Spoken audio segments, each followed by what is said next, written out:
Bueno, mis estimados, vámonos por favor al Evangelio según Lucas, capítulo 1. Todavía tiene Lucas mucho por decirnos. Apenas hemos visto los primeros 38 versículos y son 80. Entonces, tiene mucho por decirnos Lucas. Hace 8 días yo les hice una pregunta. ¿Quién de ustedes alguna vez había escuchado un mensaje acerca de la Virgen María? Para algunos fue la primera vez. Entonces, hoy les voy a hacer otra pregunta. ¿Quién de ustedes en alguna oportunidad de su vida han escuchado por 2 domingos seguidos 2 mensajes de la Virgen María? Porque continuaremos hablando de ella y de lo que el Señor hizo en ella. Quiero recordar la misma consideración que hice hace 8 días. Cuando hablamos de la Virgen María, nosotros debemos evitar la tendencia de irnos a uno de 2 extremos. El primer extremo, el extremo del menosprecio a la persona de ella. Porque a la Virgen María el Señor le envió a decir: bendita tú entre las mujeres. No podemos despreciarla. Pero por otro lado, evitar el otro extremo, que es el extremo de llegar a adorarla o a idolatrarla. Porque incluso de ella es que aprendemos, entre los muchos personajes, de ella aprendemos que la adoración únicamente se le da al Señor, creador de los cielos y la tierra y redentor de nuestras almas. Entonces, esto que hoy vamos a estudiar se conoce generalmente como el Magnificat. ¿Han escuchado esa palabra? El Magnificat, que es una oración. ¿Sí la han escuchado o no? Juli, ¿sí la han escuchado o no? No, bueno. El Magnificat es una oración similar al Ave María. Solo que el Ave María fue pronunciado por Gabriel y se le suma una partecita de Elizabeth, que ahorita lo vamos a mirar. Y el Magnificat es pronunciado por María. ¿Cuál es el Magnificat? Ese que dice: engrandece mi alma al Señor y mi espíritu se regocija en Dios mi Salvador, porque ha mirado la bajeza de su sierva. De ahora en adelante todas las naciones me dirán: bienaventurada. Esa es parte del Magnificat. ¿De dónde sale la palabra Magnificat? Observen ustedes el versículo 46, después de los 2 puntos, el verso 46. ¿Cuál es la primera palabra que tenemos ahí? En el verso 46, después de los 2 puntos. Engrandece. Esa es la misma palabra Magnificat. Solo que Magnificat es en el idioma latín. ¿Recuerdan que Ave María, la palabra ave es saludo en latín? Bueno, Magnificat es la palabra engrandece, pero en latín. Se tomó de allá de la Vulgata latina. Y estas palabras que vamos a mirar hoy, ese pasaje, nos va a hablar de una cosa: de la alabanza que Elizabeth y María dieron o expresaron. Lo vamos a hacer. El título de la enseñanza para hoy es la visita de María a Elizabeth, porque eso fue lo que ocurrió, una visita. Y en el desarrollo de esa visita, ambas mujeres prorrumpen en alabanza y vamos a considerar las 2 alabanzas.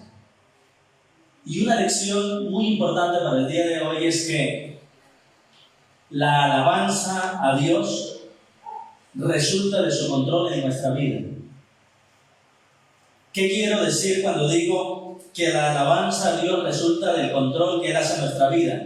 Que cuando Dios tiene el control de todo nuestro ser, espiritual y cuerpo, de manera natural va a fluir una alabanza genuina para el Señor.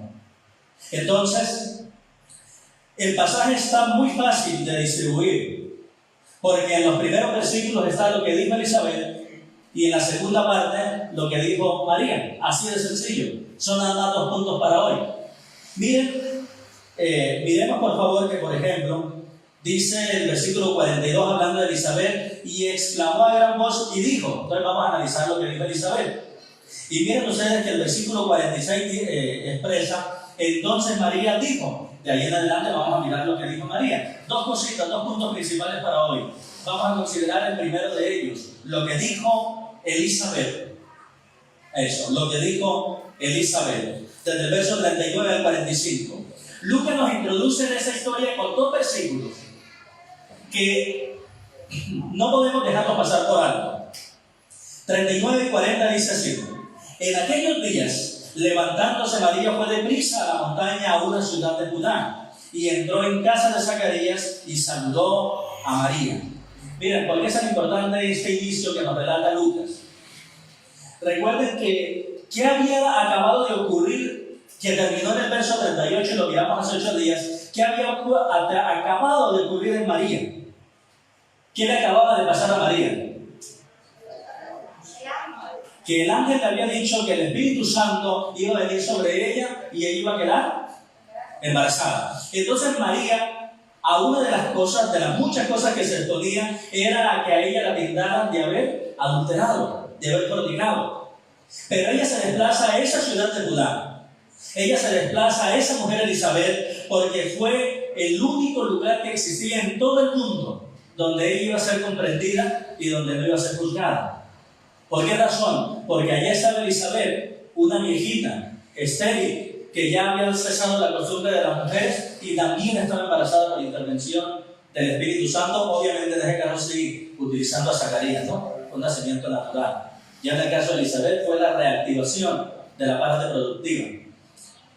Entonces, imagínense ustedes esta escena: una abuelita embarazada, una virgen embarazada, las dos bajo el mismo techo. Y nada más y nada menos que las dos criaturas que llevan en el vientre, la de la viejita va a anunciar: llegó el Salvador prometido. Y la criatura de la Virgen, que es el Señor Jesucristo, va a decir que Él es el Hijo de Dios. Entonces estamos, mis amados hermanos, ante el inicio de una historia que nos va a mostrar cómo ellas alabaron al Señor, pero vale la pena notar el contexto en el cual se desarrolla esta historia de dos mujeres que han quedado milagrosamente embarazadas. Insisto, Elizabeth de una manera natural con su esposo, María sí por la parte del Espíritu Santo. De aquí en adelante vamos a considerar lo que dijo Elizabeth, pero todo eso está enmarcado en una frase que está al final. Está al final del versículo 41. Al final del verso 41 hay una frase que nos dice que ocurrió algo en Elizabeth. ¿Qué ocurrió en Elizabeth? Muy bien, fue llena del Espíritu Santo. La palabra llena en la Biblia significa controlada, es decir, que tuvo el control de todo su ser. ¿Qué quiere decir esto? Que lo que viene de aquí en adelante son palabras que surgen de una mujer que está controlada por el Espíritu Santo. ¿Cómo habló esa mujer que estaba controlada por el Espíritu Santo? Pues déjenme decirles que según el verso 41 y 42, Elizabeth habló con bendición por la llenura del Espíritu Santo. Permítame leerlo, por favor. Y aconteció que cuando oyó Elizabeth la salutación de María, la criatura saltó en su vientre, y Elizabeth fue llena del Espíritu Santo, y exclamó a gran voz, y dijo: bendita tú entre las mujeres, y bendito el fruto de tu vientre. ¿Cuáles son las dos palabras que repite el versículo 42? Bendita. Entonces sí nos damos cuenta que Elizabeth habló con bendición a causa de la llenura del Espíritu Santo. Mis estimados, solamente un creyente que esté controlado por el Espíritu Santo podrá dar bendición incluso cuando sobre él recaiga la maldición. ¿Me explico? Las palabras del Señor Jesucristo tienen eco cuando dicen: bendecid a los que os maldigan, bendecid y no maldigáis. Y esta mujer llena del Espíritu Santo habló con bendición. Pero además de eso, el versículo 43 y 44 nos enseña que Elizabeth habló con humildad. Ella habló con humildad acerca de estas cosas que estaban sucediendo. ¿Por qué con humildad? Verso 43. Miren lo que dice Elizabeth: ¿por qué se me concede esto a mí? Que la madre de mi Señor venga a mí. ¿Se dan cuenta ustedes cómo expresa la humildad de Elizabeth? Miren que ella no dice: María, ¿a dónde más podrías ir, chiquita, como la sentí? No. Lo que ella dice es: ¿por qué se me concede esto a mí? ¿Qué es lo que ella está comunicando? Esto es un privilegio que yo no merezco. Ella habla con humildad genuina. Y observen ustedes que dice: ¿por qué se me concede esto a mí? ¿Que quién? Dice ahí. Yo quiero que observen muy bien lo que dice. ¿Que quién? Que la madre de mi Señor. Observen esto y les hago una pregunta. ¿Sabía Elizabeth que la Virgen María estaba embarazada por obra del Espíritu Santo y que el santo ser que iba a nacer era nada más y nada menos que Dios mismo. ¿Lo sabía o no lo sabía? Claro que lo sabía. Pero se da cuenta que sabiendo Elizabeth el privilegio que había recibido María, no le dice mi señora, sino que le dice la madre de mi Señor. Señor en la Escritura quiere decir el soberano que gobierna.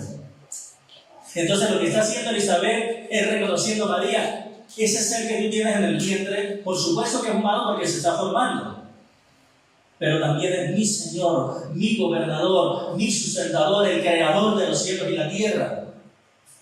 Y por eso dice la madre de mi Señor, no le dice mi señora. Y recordemos que ella está hablando llena o controlada ¿por quién? Por el Espíritu Santo. ¿Por qué se me concede esto a mí, que la madre de mi Señor venga a mí? Y continúa con esa expresión de humildad, enfocándose ahora en su Hijo y narrando algo que ocurrió. Miren ustedes el verso 44.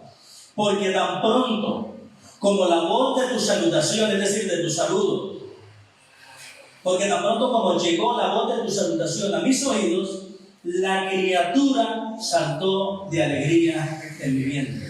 Esto es glorioso, hermanos. Piensen en eso. La primera persona que reconoció que Jesucristo es Dios, que reconoció a Jesucristo, fue un bebé que aún estaba en el vientre de su madre. Y esto, mis estimados, nos tiene que poner a pensar acerca del aborto. Esto nos tiene que poner a pensar acerca del aborto porque se me hace tan inconcebible que día tras día salen más y más personas promoviendo los derechos de los animales, y en ese mismo nivel sale el mismo número de las personas quitándole el derecho a los humanos. Un poquito de agua en Marte, ¡hay vida!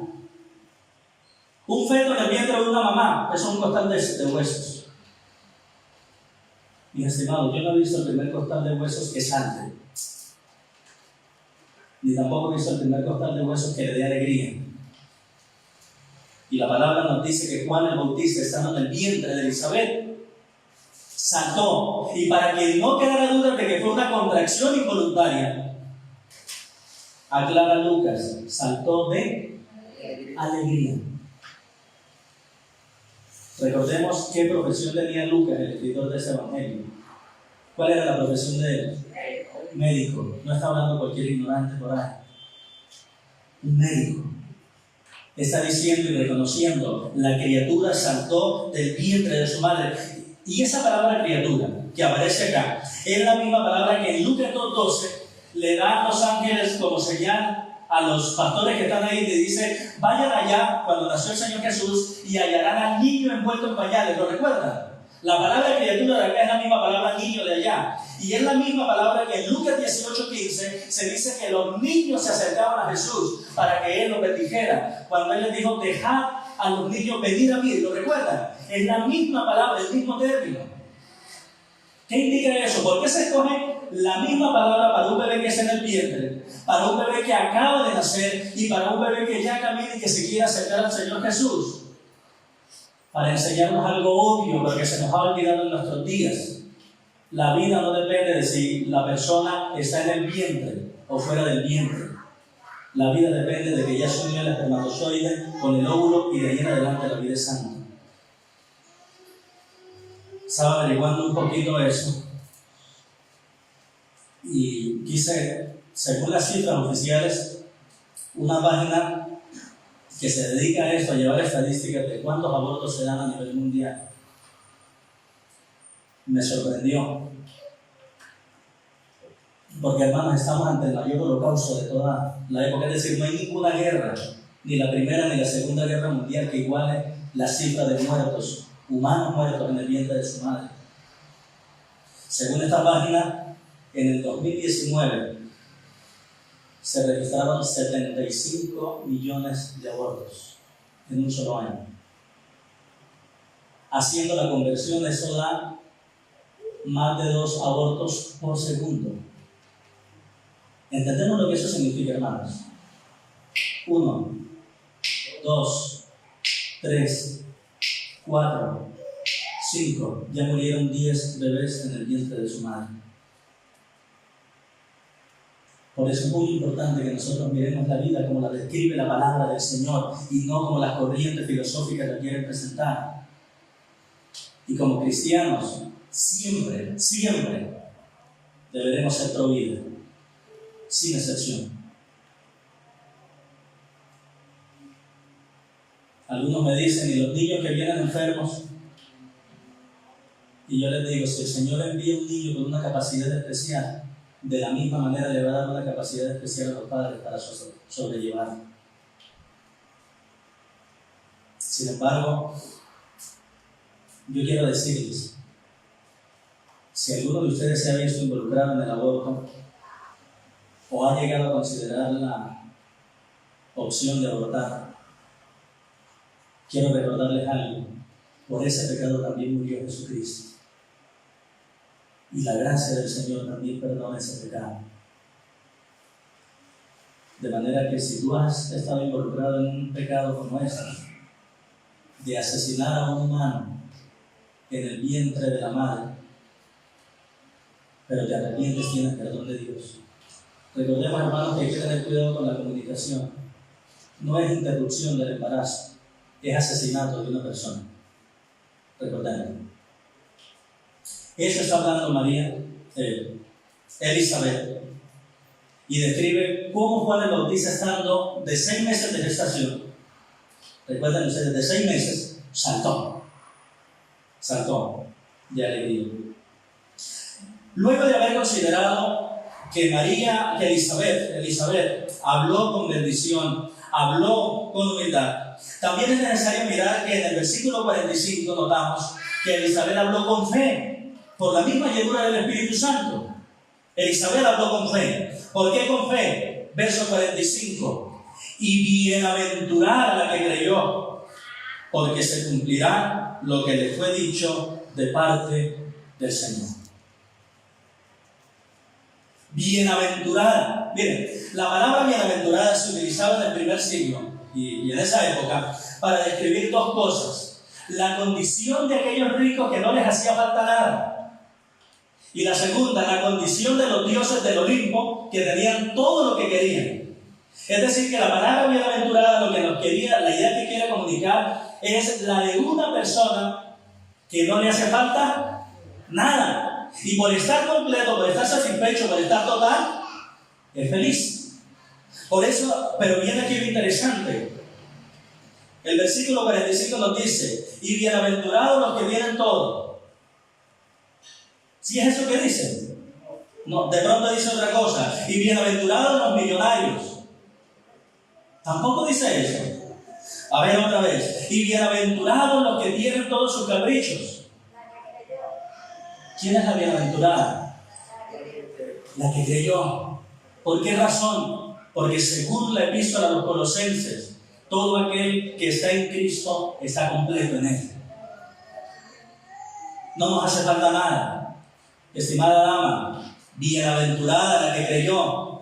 Si tú quieres sentirte completa, satisfecha y realizada, permítame decir que no es por la cantidad de títulos o de dinero que ganes, es por poner tu fe en Jesucristo como tu Salvador. Él te hace completa. Bienaventurada la que creyó, porque se cumplirá lo que le fue dicho de parte del Señor. Y hasta aquí nos habla esta hermosa mujer llamada Elizabeth. Fíjense ustedes que lo que habló Elizabeth lo hizo bajo el control del Espíritu Santo y por eso alabó al Señor. Estaba yo pensando un poquito en la importancia de que el Espíritu Santo nos controle a nosotros para que nuestra boca hable cosas edificantes. Y recordaba un predicador que me encanta escuchar, muy recomendable, Adrian Rogers. Una vez él, explicando un pasaje de la llenura del Espíritu Santo, dijo: la evidencia de que una persona es llena del Espíritu Santo no es que habla muchas lenguas, sino que controla la que tiene. Y pensando yo que eso fue lo que ocurrió aquí con Elizabeth, ¿no? El Espíritu Santo la controló y dirigió un mensaje de alabanza. ¿Qué nos enseña esto, mis estimados? Que la alabanza a Dios resulta del control del Espíritu Santo. Con razón nos exhorta el Señor en Efesios 5:18: no os embriaguéis con vino, en lo cual hay disolución, antes bien ser llenos del Espíritu, controlados por el Espíritu. Y así termina de hablar Elizabeth. Ahora se da la segunda escena, que es la intervención de María, y vamos a considerar lo que dijo María desde el verso 46 hasta terminar en el verso 56. Entonces, lo que dijo María es una alabanza a Dios por tres razones: por lo que Dios hizo en ella, por el carácter de Dios y por las proezas de Dios. Esas son las tres razones por las cuales María alaba al Señor. El versículo 46 hasta la parte inicial del verso 49 nos enseña que María alaba a Dios por su obra en ella. Y vamos a hacer la lectura de esos versículos hasta la parte desde el 46 hasta la parte inicial del 49. Y quiero que mientras lo leemos, notemos el tinte tan personal que tiene María para hablar. Es decir, que María no dice ocurrió tal cosa, sino que dice me ocurrió tal cosa. Todo es muy personal. A mí, me. Observen ustedes. Verso 46. Entonces dijo María: engrandece mi alma al Señor, y mi espíritu se regocija en Dios, mi Salvador, porque ha mirado la bajeza de su sierva, pues sea que desde ahora me dirán bienaventurada todas las generaciones, porque me ha hecho grandes cosas el poderoso. ¿Pudieron notar el tinte tan personal con el que habla María? Que María dice: mi alma, mi espíritu, mi Salvador, me dirán, me ha hecho. Es un tinte muy personal esta comunicación de María acá. Y me llama la atención que engrandece, como les dije, la palabra magnífica. Engrandece mi alma al Señor y mi espíritu se regocija. Regocijo, gozo, alegría, felicidad verdadera. Según María, ¿de dónde procedía la alegría verdadera de ella?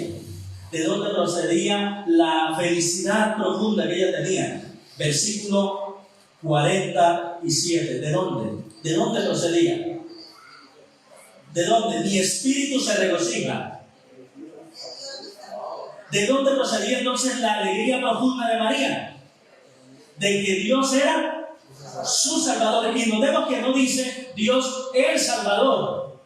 Lo que dice es Dios mi Salvador. Una pregunta, con el sentido común la respondemos. ¿En qué condiciones está una persona si necesita un Salvador? Perdida. Es decir, si yo voy caminando por un bosque, sea la entrada, sea la salida, yo no necesito que nadie me diga por dónde caminar. Pero si yo desconozco y paso noches enteras dando vueltas y no puedo salir, pero llega alguien y me dice: mira, camino por acá y que salga, Él se convierte automáticamente en mi Salvador, porque yo estaba perdido. Pregunta: ¿quién está diciendo aquí Dios mi Salvador? María. Nos damos cuenta que la Virgen María no tenía problema en considerar que ella necesitaba y había puesto su fe en un Salvador. Mi espíritu se regocija en Dios, mi Salvador. Pero me llama la atención que hay dos palabras con las cuales se refiere a Dios. La primera, al final del verso 46, se refiere a Dios como el Señor.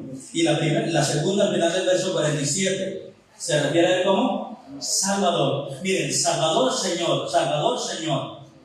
¿Qué indica esto? Que María sabía que el mismo que la había salvado era el mismo que tenía derecho para mandarle lo que ella quisiera, lo que Él quisiera.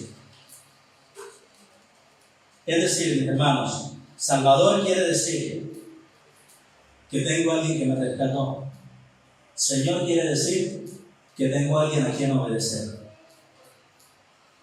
Por esa razón, cuando se cree en Jesucristo como el Salvador, automáticamente lo aceptamos también como el Señor, el dueño de nuestra vida. Entonces, la alabanza a Dios en los labios de María surge de tenerlo como el Salvador y como el Señor. Se dan cuenta que en María no resalta la idea de que ella no necesitara un Salvador, sino que había puesto su fe en el Salvador correcto, en el verdadero, en el genuino. La pregunta no es si María necesitó un Salvador, porque ya miramos que sí. La pregunta correcta es: ¿has puesto tú la fe en el mismo Salvador de María? Esa sí es la pregunta correcta. Porque con toda seguridad, solamente el Salvador de María es el único que puede libertarnos de todos nuestros pecados. Y luego de que ella ha dicho eso: engrandece mi alma al Señor, mi espíritu se regocija en Dios mi Salvador, va a dar dos razones. ¿Por qué ella va a engrandecer, a alabar, magnificar el nombre de Dios?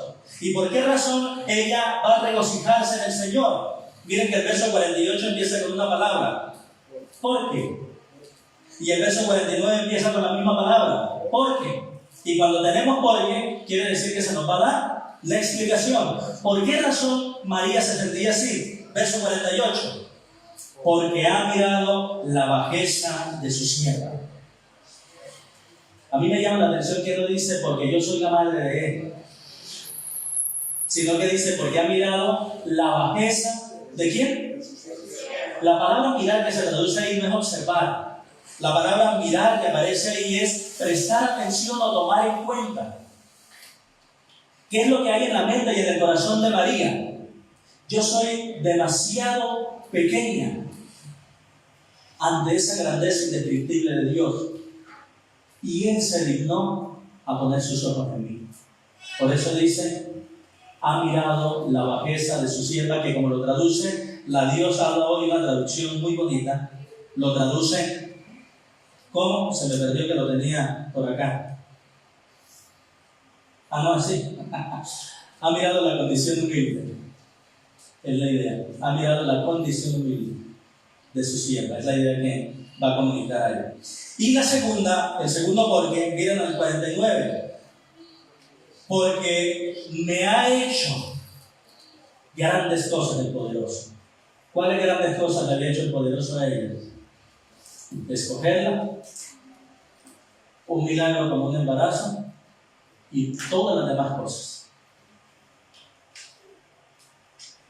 Yo pensando qué meditación haría María al considerar que el bebé que ella sostenía en el vientre era el mismo Dios que la sostenía a ella. Por eso ella exalta tanto: el Señor me ha hecho grandes cosas.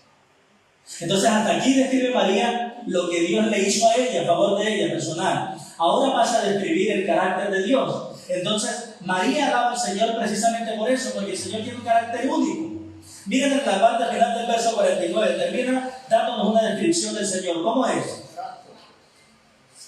Muy bien. Entonces María realza una parte del carácter de Dios, y es que Él es santo.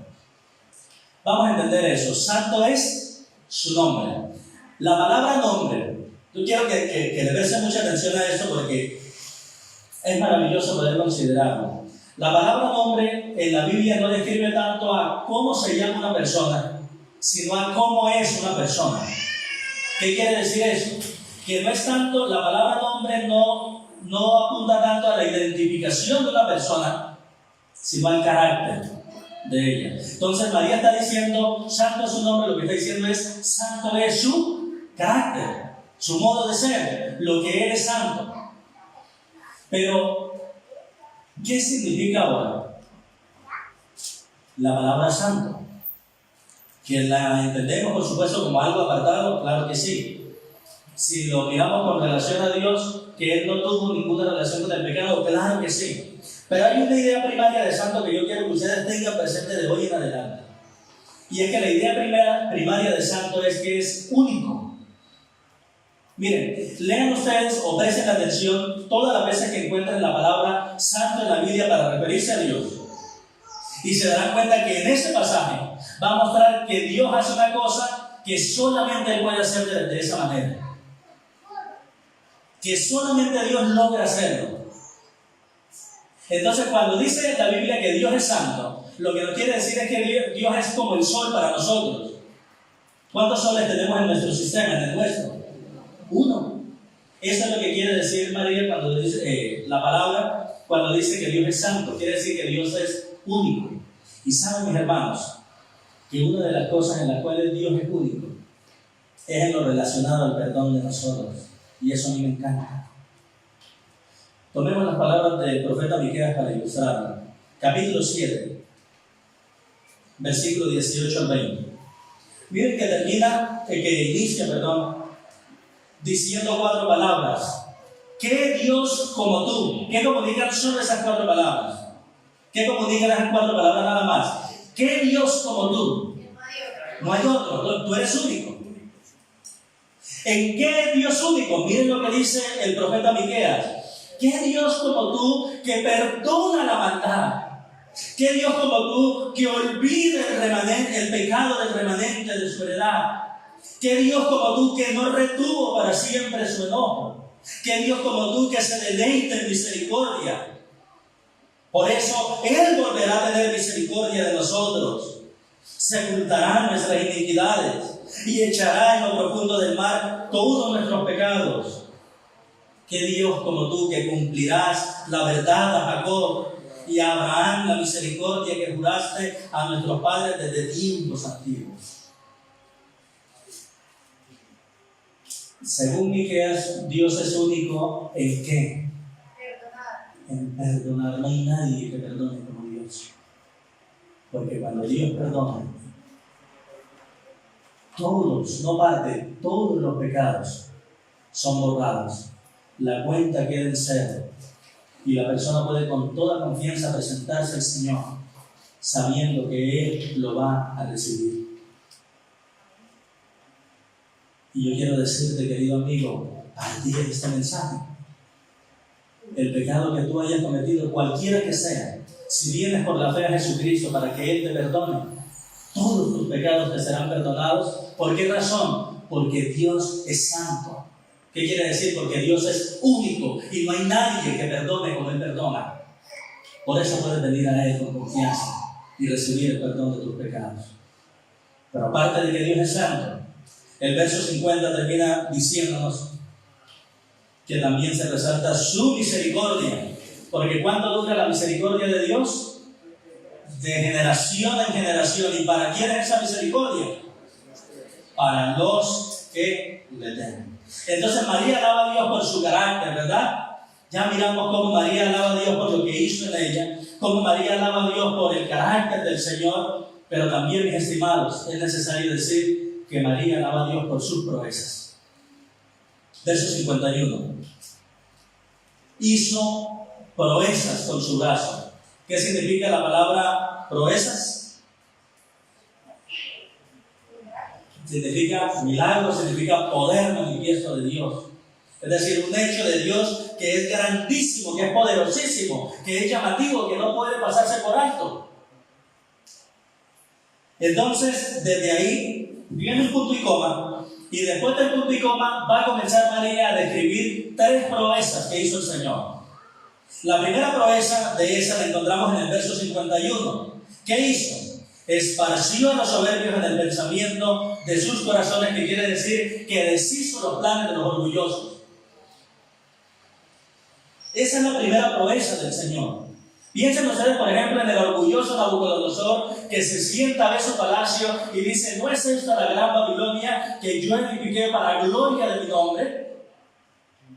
Y se cumple en el momento la palabra que el Señor le había dado, y lo pusieron a comer pasto como los animales. Y este Nabucodonosor dice: mas al fin del tiempo, después de que había pasado todo ese tiempo, alcé yo mis ojos y alabé al que vive por los siglos de los siglos, y mi razón me fue devuelta, y mi gloria y mi honor volvieron a mí. Y ya con humildad comienza a describir y comienza a decir que el cielo es el que gobierna. Esa es la idea de que Él esparció a los poderosos en el pensamiento de ellos. La otra proeza del Señor la encontramos en el verso 52 y 53, y es para decirnos cómo Dios tiene el poder de invertir las cosas. Miren cómo Dios invierte las cosas, versos 52 y 53. quitó de los tronos a los poderosos y exaltó a los humildes. A los hambrientos colmó de bienes y a los ricos envió vacíos. Miren que es el Señor el único que puede invertir las cosas. Coger al poderoso y bajarlo de su trono. Coger al humilde y exaltarlo. Coger al que tiene hambre, al que tiene mucho, perdón, y ponerlo a pasar hambre. Y coger al hambriento y saciarlo. A veces la gente le dice eso, las vueltas que da la vida. No son las vueltas que da la vida, es la proeza de nuestro Señor. Él exalta y Él humilla según su voluntad. Es la grandeza de nuestro Dios. Y la otra proeza que hace el Señor es que socorrió a Israel, versos 54 y 55. Socorrió a Israel su siervo, acordándose de la misericordia de la cual habló a nuestros padres para con Abraham y su descendencia para siempre. Para siempre. Socorrió quiere decir que lo puso a salvo, ¿no? Que le brindó la ayuda. Acordándose de la misericordia quiere decir que Dios siente compasión hacia el necesitado y actúa a favor de él. Y eso fue una promesa que él hizo. ¿A quién se la hizo? Según el verso 55. A nuestros padres, y puntualmente nombra uno, Abraham. Y además de Abraham su descendencia, y dice, para siempre. Me recuerda esto las palabras del Salmo 103. Cuando dice en el verso 17 y 18, mas la misericordia de Jehová es desde la eternidad y hasta la eternidad sobre los que le temen, y su justicia sobre los hijos de los hijos, sobre los que guardan su pacto y los que se acuerdan de sus mandamientos para ponerlos por obra. ¿Cómo les parece esa alabanza de María? Preciosa, ¿no? Preciosa. Y hasta aquí llegan las palabras de María con ella brindando esa alabanza. Y el verso 56 dice, y se quedó María con ella como 3 meses, después se volvió a su casa. A mí me hizo reír este versículo. Porque ¿cuánto tenía Isabel de embarazo cuando llegó María? 6. ¿Cuánto duró María con ella? 3. Es decir, que en total. Y María se devolvió antes que le tocaran los trasnochos con Juan. Yo creo que María dijo, de 6 meses me toca a mí. Y termina de decir el versículo, después se volvió a su casa. Porque recuerden que hasta este punto María estaba desposada, no vivía con José. Es después de ese encuentro con Elizabeth que ella va y vive con José.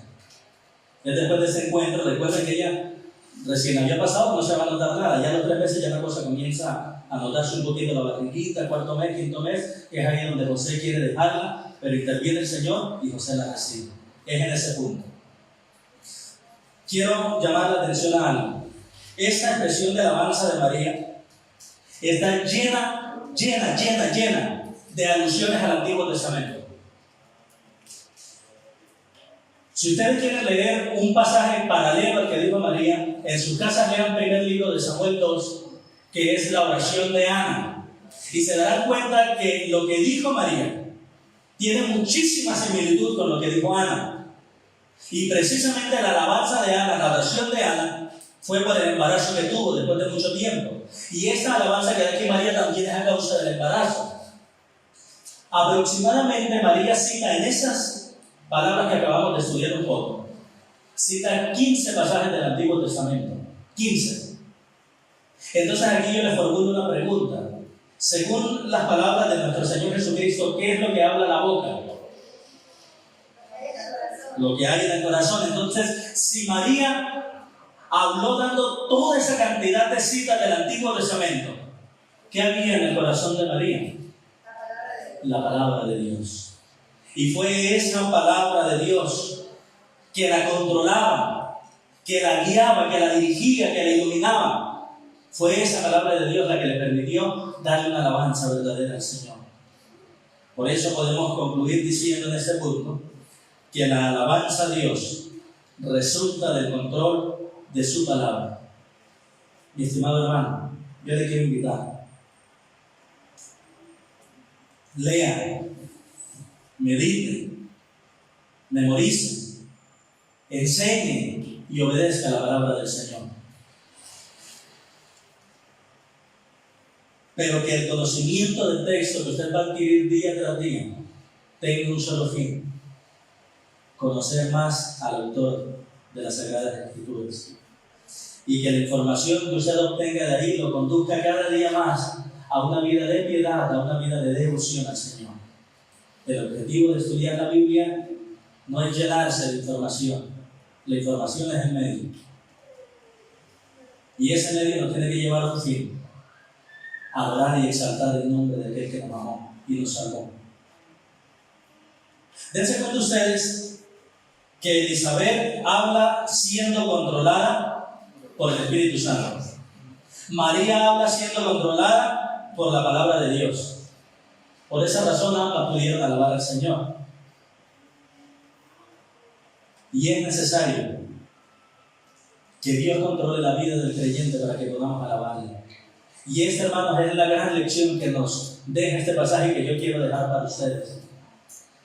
La lección es que la alabanza a Dios resulta de su control en la vida del creyente. Es decir, solamente podrá alabar a Dios aquella persona que ha dispuesto su espíritu, alma y cuerpo en las manos del Señor para que Él haga en su ser toda su voluntad. Hermano, humíllese ante el Señor obedeciendo la palabra, así usted no lo quiere.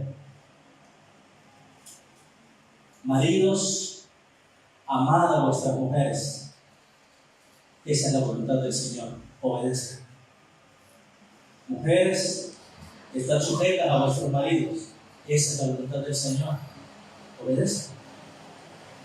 Criados, someteos a vuestros amos terrenales con todo temor y temblor. Obedezcan. Vosotros, amos, no los provoquéis, no los exasperéis, porque vosotros también tenéis un amo en los cielos. Obedezcan. Pero ahora hay algo, hermano, hay que estar muy vigilante de que la alabanza expresada con la boca concuerde con lo que hacemos en nuestra vida. Hay que estar muy vigilante para que lo que nuestros labios pronuncien sea lo que nosotros vivimos. Hay que estar muy vigilantes para ese fin, y para ello, gracias al Señor, tenemos a disposición de nosotros el control de Dios en la vida. Hay una cita del Señor que nos muestra una lamentable contradicción de eso. Mateo capítulo 15, versículo 8 dice: este pueblo de labios me honra, mas su corazón está lejos. ¿Qué quiere decir este pueblo de labios me honra? Con los labios diciendo: Señor, tú eres mi todo, yo te amo, yo te bendigo, yo te alabo. Pero su corazón está lejos de mí. ¿Qué quiere decir eso? No voy a hacer tu voluntad, voy a hacer la mía. Esa expresión entonces describe, hermano, a la persona que habla de Dios sin obedecerle. Y en este mundo en el cual estamos, mis hermanos, que la tecnología está a un clic de distancia, hay tanto conocimiento del texto bíblico, pero no de la persona de Dios. Hay tanta información, pero poca piedad. Y es en ese pecado en el cual nosotros debemos estar muy vigilantes, porque podemos encontrarnos enseñando de la soberanía de Dios y hablar muy bonito de que Dios controla y rige todo, pero rebelarnos contra la autoridad. Y nos podemos hallar dando un sermón bonito y diciéndole al otro: mira, es que Dios todo lo sabe, y querer mantener pecados ocultos. O podemos querer dar un sermón bien hermoso diciendo: Dios es omnipotente, Dios todo lo puede, y vivir siempre lleno de miedos.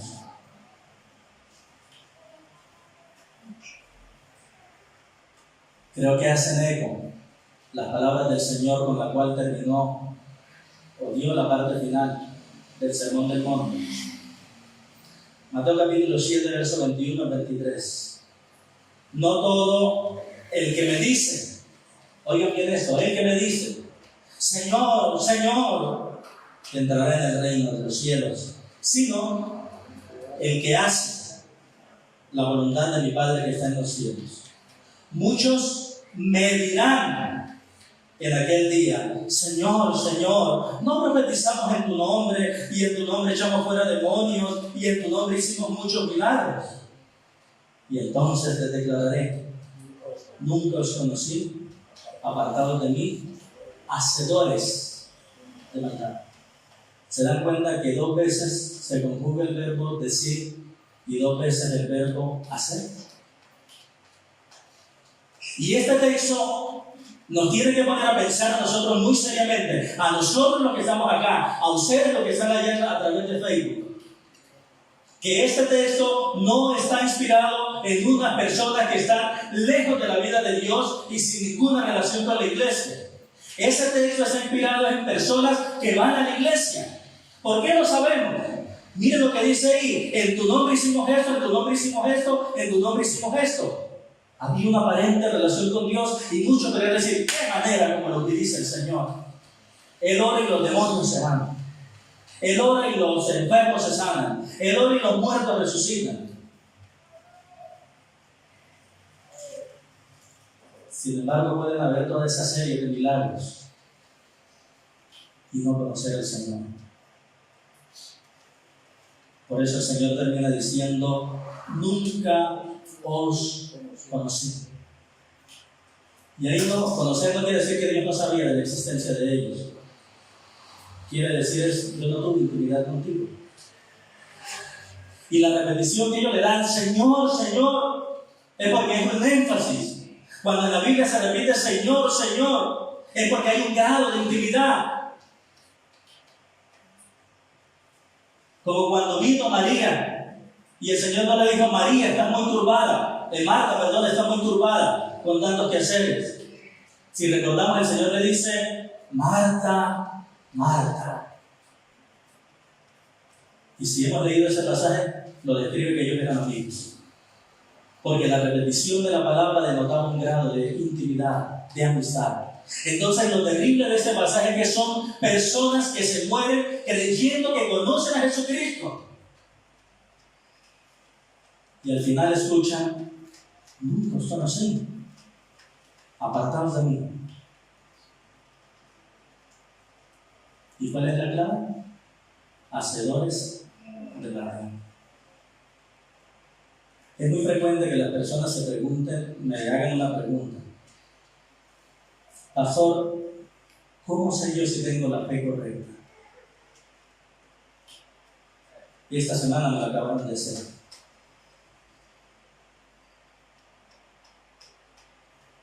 Porque después de describir lo que es el Evangelio, que Jesucristo murió por nuestros pecados, resucitó para nuestra justificación, todos entienden eso. Pero ¿sabes? Yo entendí eso desde niño, desde muy niño hasta los 19 años. Y no fui creyente. No era salvo. Y si tú me decías hasta los 19 años, ¿tú me puedes explicar de qué trata la salvación? Yo te lo podía explicar. Bien explicado. Pero yo no era salvo. Pero a los 20 años, mi Salvador vino a mi vida. Tomó mis pecados. Los sepultó en la profundo del mar y me dio vida nueva. A los 20 años mi Señor me hizo creer en Él. Y por primera vez en la vida supe lo que es poder vivir libre por contar con el perdón de Dios. Y ese perdón está disponible para ti si hoy, arrepintiéndote de tus pecados, vienes a Jesucristo y pones la fe en Él como tu único y suficiente Salvador. Y la prueba de que esa fe es genuina es que, como lo dice Mateo 7, harás la voluntad de tu Padre. Señor, glorifica a tu Hijo Jesucristo en nuestra vida.